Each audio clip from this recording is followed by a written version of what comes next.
na no pay de ehwe me wimu no aye na ye bese awofo nya abatan de multibelen olu nsu no wen de na mafama no wugwar na oyesu mpo de sesa ye kese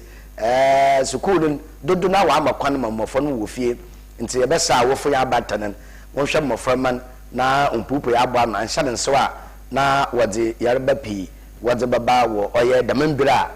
yewomim na ebusia anepei nsama worowa abetin wo oye central focus anepei ibinye de SSC wonen sosha watu nizin wasi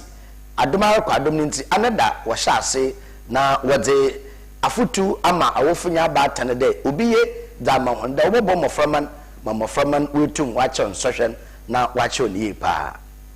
damara na yeboko Pedi Junction traffic light na se wodaye asaya ahene duwa ogina passengers wesan ibin sumpo wofo na Coastal Television aba pro akohwa nsama ahankafo wakan de wunyimpe fedo ye na so mona na obobo hon mu wenye bebe obegina ansa na mpo we traffic light na so yeboko akohwa nsama otedam no yeboko yakọ oye adansi no wonsam na ma akabana ye de mesafu benu wetiti wonsa no bowe na wode oye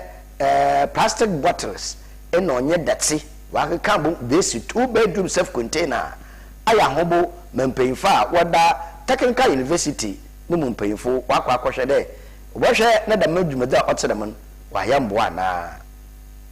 damara so na boko mampeyi na soye obeda na nna de pay king of the universe wona dawroma no we so masen mamade nsami no made brahom ya ka king of the universe wona won sama na ta we kokobeti ayo kotri won bopo won ye wadensim usanna densim won da mayina fiti foundation